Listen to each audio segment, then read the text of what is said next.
आता ह्याच्यामध्ये काय सांगितलंय की ब्लॅक बॉक्स जळला, त्यातली माहिती नाही मिळाली, बरंच काय आहे. आता हे काल परवा तुम्ही बघितलं असेल, सगळ्या तज्ञांनी सांगितलंय की 1100 डिग्री सेल्सिअसला 1 तास जर हा आगीत पडला असेल, ते सुद्धा 1100 डिग्री सेल्सिअसला, तरच कुठं ना कुठं तरी हा ब्लॅक बॉक्सला फटका बसू शकतो. याच्यामध्ये 2 भाग असतात. एक व्हॉइस, मागे घ्या, व्हॉइस रेकॉर्डिंग असतं ज्याला सीव्हीआर म्हणतात, आणि एफडीआर असतं. एफडीआर म्हणजे जे आम्ही म्हणतोय त्याला काही गोष्टी बंद केल्या, मग त्याचं ते हाईट असेल, स्पीड असेल, ह्याचा सगळा डेटा असतो, तो त्याच्यामध्ये एफडीआर मध्ये असतो. आता प्रेशर, जर 6000 मीटर खोलीपर्यंत जे प्रेशर असतं पाण्याचं, त्या प्रेशरला हा ब्लॅक बॉक्स टिकू शकतो, 1 महिना टिकू शकतो. हे प्रेशर अतिरिक्त सांगितलंय 6000. म्हणजे समुद्रात वेगळं असतं, म्हणजे कितीतरी हजार हत्ती त्याच्यावर उभे केले, एवढं प्रेशर त्याच्यामध्ये असतं. आणि आगीच्या बाबतीत मी सांगितलंय. आता आगीच्या बाबतीत लोक म्हणतील रे असं नाही, तिथं खूप मोठा ब्लास्ट झाला. एक तुम्ही समजून घ्या, तिथं बरेचसे कागद हे न जळलेले तुम्हाला दिसले. त्याचं कारण असं, तो भपका जो स्फोटचा असतो तो काही सेकंदासाठी असतो आणि तो नंतर विझून जातो. त्यामुळे कागद सुद्धा जळलेला नाही. त्याची सेम थिअरी या बाबतीत आहे. तो भपका अंदाजे 1001 डिग्री सेल्सिअसच्या आसपास, नाही तर त्याच्यापेक्षा खाली असू शकतो, असं आमचं त्याच्यामध्ये मत आहे. पुढं आता ह्याच्यामध्ये हा जो भाग आहे, हा विमानाची बॉडी काय असते, ॲल्युमिनियम अलॉय असते. त्याचं मेल्टिंग पॉईंट किती आहे, 635 डिग्री सेल्सिअसचं मेल्टिंग पॉईंट आहे. म्हणजे ॲल्युमिनियम बॉडी, विमानाची जी बॉडी आहे ती 650 डिग्री सेल्सिअसला ती वितळून जाते. हे तुम्ही सगळ्यांनी तिथं नोट केलं पाहिजे. त्याच्यानंतर टायटॅनियम, स्टेनलेस स्टील याचे हे बनलेलं असतं. हा बाहेरचा भाग आहे, हा टायटॅनियम आहे. हा किती डिग्रीला मेल्ट होतो, 1670 डिग्रीला मेल्ट होतो.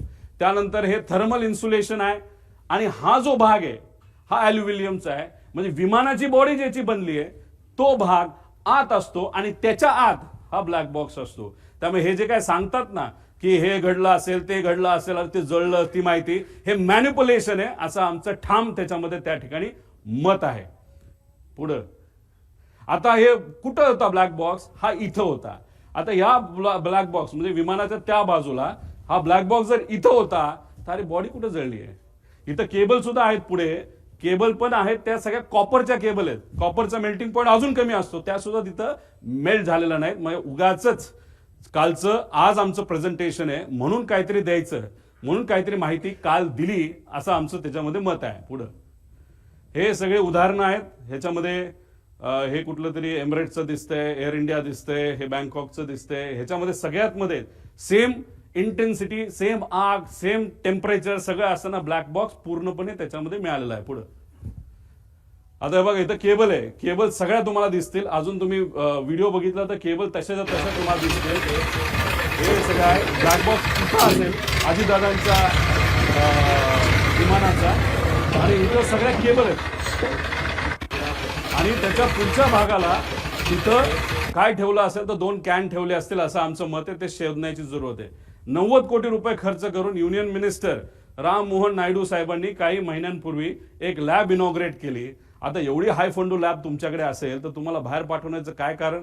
बरं ठीक आहे, तुम्ही बाहेर पाठवत नाही तर ते या लॅबमध्ये इथंच भारतामध्ये बसून तुम्हाला माहिती काढता येत नाही का. ठीक आहे, टेक्निकल एजन्सीची मदत घ्या असं आम्ही सांगितलं होतं. तुम्ही सुद्धा आता म्हणताय की नाही, आता आम्ही टेक्निकल एजन्सी, फक्त टेक्निकल गोष्टीसाठी बाहेरच्या एजन्सीची मदत घेऊ, ते सुद्धा कॅनडाचं. त्या कंपनीचं नाव मी पुढे सांगतो. पुढे